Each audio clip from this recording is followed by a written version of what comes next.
Well, hello, and thank you for choosing to watch this video. Today we're going through a flat earther called Concord Globe Killer. It's actually Caleb FE on a new account on TikTok. He gets banned for some reason. Maybe it's some of the stuff he says. But here, we'll go through some of his claims in this video. And it's also a robot voice, not his usual voice.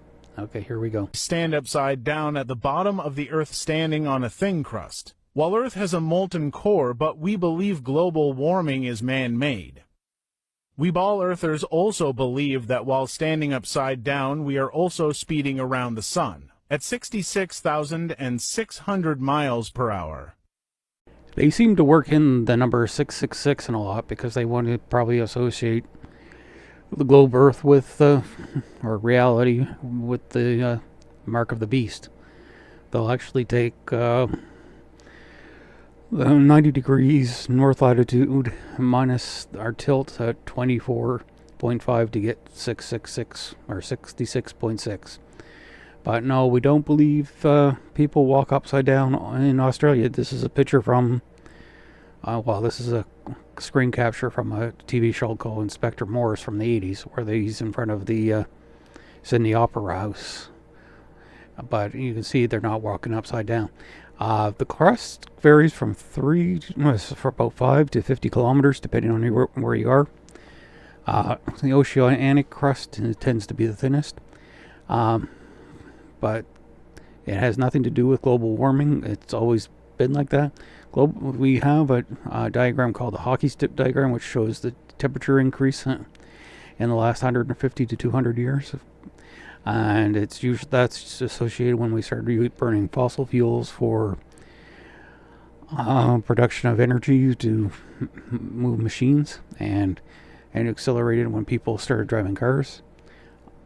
We have to drive, we go back to horse and buggy, will produce methane, and that's actually worse. But yes, we have data that shows that there's an increase in the temperature, and the weather patterns around the world have changed also because of global warming. We ball earthers know if we go outside our houses we can see the sky and stars. But we compare this traveling through space to being contained inside a train or a car to explain how people don't feel the speed. Yes, it's the total opposite of being outside in the open, but we don't care because this explains our belief in the ball Earth. Flat Earth is stupid because they don't have an excuse for everything like we ball earthers do. When we can't explain a thing, we claim gravity did it.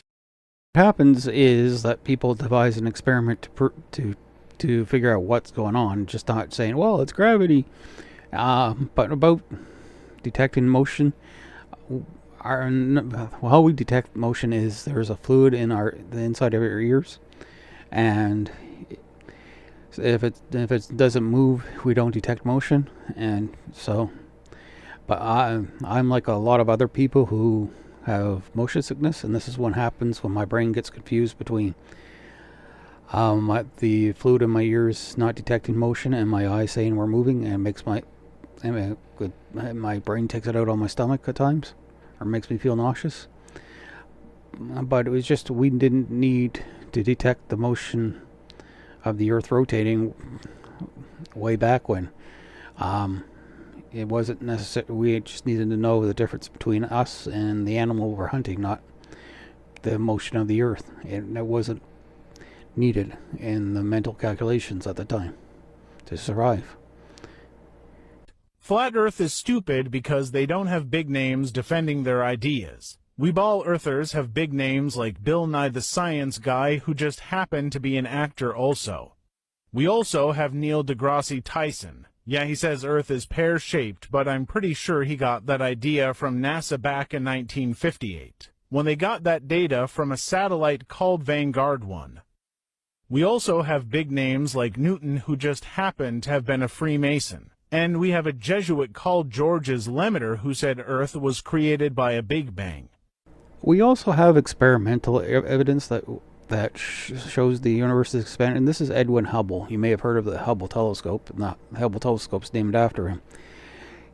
Before him, there was a woman named Henrietta Leavitt who came up with the Cepheid variable luminosity and period relation. They're a star that gets brighter and dimmer over a period of time, and this actually helped determine the distance. Also, there was a guy named Vesto Sulfur before, about a decade before Hubble, and measured some redshifts in galaxies. And Hubble measured that there was a shift in the light from Triangulum and Andromeda. Andromeda is actually blue shifted. It's actually headed towards us. But there was a number of galaxies that were red shifted. So he calculated that the further away the galaxy, the faster they were moving. About Bill Nye acting, he usually acts as himself. He's just some science-based shows like The Big Bang Theory or Stargate Atlantis ask him to come on as himself. Neil deGrasse Tyson saying the Earth is pear-shaped. It's slightly wider than it should be at the equator, because the centrifugal force is pushing the material a little further out. But it's not like one hemisphere is smaller than the other. It's just a little bulgy, depending on where at the equator. And about Newton being a member of the Freemasons, there's no evidence for that. He was a member of the Royal Society, which was a member of a group of scientists that met regularly in London. It actually was founded in like the 1600s by Charles. For such a group, they had to actually have a royal decree. So it was Charles the First. But whether or not he was a Freemason or not, it has nothing to do with his discoveries. He did go into alchemy, but alchemy was basically the beginning of chemistry, and he was trying to find gold, but make light out of gold or something like that. But he had a lot of different interests. He also was a fairly Christian person. He had to be back then. But okay, but there's no real evidence that the flat earthers really show. Is just basically crickets. And I hope everybody enjoyed this video, whoever watches it, and have a good night. Goodbye.